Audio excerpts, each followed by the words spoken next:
अस्सलामुअलैकुम। कैसे हैं आप सब? आई होप आप सब ठीक ठाक होंगे। आज हम बात करेंगे एक हाइड्रेटिंग मास्क के बारे में जो है डर्माशाइंस का स्किन हाइड्रेटिंग फेशियल मास्क। हम इसके प्राइस और पैकेजिंग को डिस्कस करेंगे। मैं आपको बताऊंगी कि आपने इसको इस्तेमाल कैसे करना है और किस स्किन टाइप के लिए ये ज़्यादा सूटेबल रहेगा। बट बिफोर दैट मेरी आपसे एक छोटी सी रिक्वेस्ट है, आप दिल बड़ा करके वीडियो को लाइक करें और मेरे चैनल को सब्सक्राइब करें so that you get notified when ever I upload. Okay, so price के बारे में बात करें तो ये काफ़ी अफोर्डेबल है। ये 200 ml की क्वांटिटी आपको मिल जाएगी 450 पाकिस्तानी रुपीज़ में।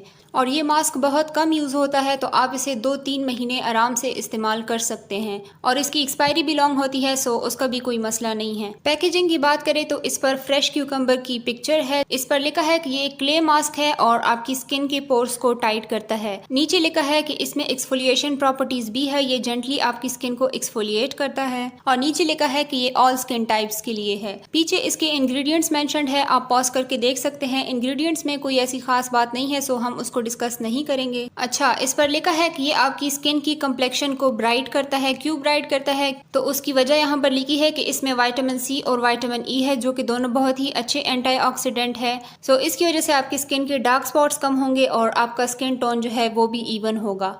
ओके, मैं आपके साथ अपना एक्सपीरियंस शेयर करूं तो ये मास्क जो है ये मेरे फेस से ऑयल को अच्छी तरह रिमूव करता है। मेरी बहुत ज़्यादा ऑयली स्किन है, लेकिन जो बात मुझे अच्छी नहीं लगती इसकी वो ये है कि इसमें कूलिंग प्रॉपर्टीज़ है। लेकिन वो कूलिंग इफेक्ट जो होता है वो इस तरह सूदिंग नहीं होता कि थोड़ा सा आपका फेस ठंडा हो जाए और आपको अच्छा महसूस हो। वो स्किन के लिए बहुत ज़्यादा ट्रॉमेटाइजिंग होता है। तो अगर आप पंखे के सामने बैठकर ये मास्क लगाएंगे तो आपकी स्किन जो है वो बर्न होने लगेगी। मैं 10 मिनट से ज़्यादा इस मास्क को अपने फेस पर अप्लाई नहीं करती, क्योंकि उसके बाद इसका कूलिंग इफेक्ट जो है वो बहुत ज़्यादा हो जाता है और मेरी स्किन उसको बर्दाश्त नहीं कर सकती।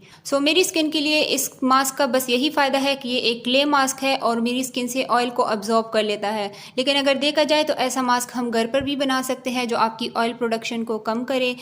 आई डोंट थिंक कि मैं इसे कभी दोबारा रीपरचेज करूंगी। स्किन टाइप की रिकमेंडेशन की बात करें तो मैं इसे सिर्फ और सिर्फ ऑयली स्किन के लिए रिकमेंड करूंगी, कॉम्बिनेशन के लिए भी नहीं करूंगी, क्योंकि इससे आपकी स्किन जो है वो ड्राई हो जाती है। ये एक क्ले मास्क है और क्ले मास्क सिर्फ ऑयली और एक्ने प्रोन स्किन वालों को लगाना चाहिए। लेकिन मैं एक्ने प्रोन स्किन वालों के लिए इसे रिकमेंड इसलिए नहीं कर रही क्योंकि इससे आपकी स्किन की सेंसिटिविटी बढ़ जाएगी और उससे आपकी एक्ने जो है वो मजीद वर्स हो सकती है। सिर्फ ऑयली स्किन वालों ने इसे इस्तेमाल करना है जिनका चेहरा बिल्कुल साफ हो, उस पर कोई भी एक्ने ना हो।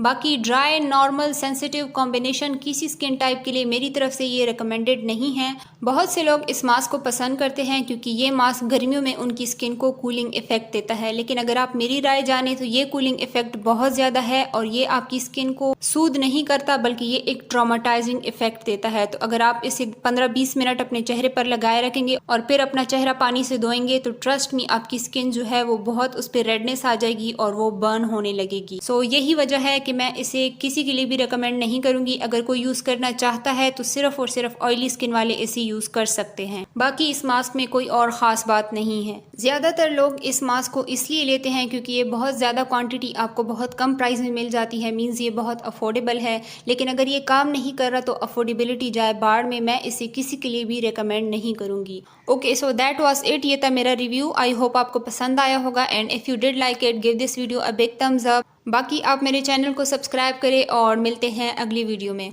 खुदा हाफिज़।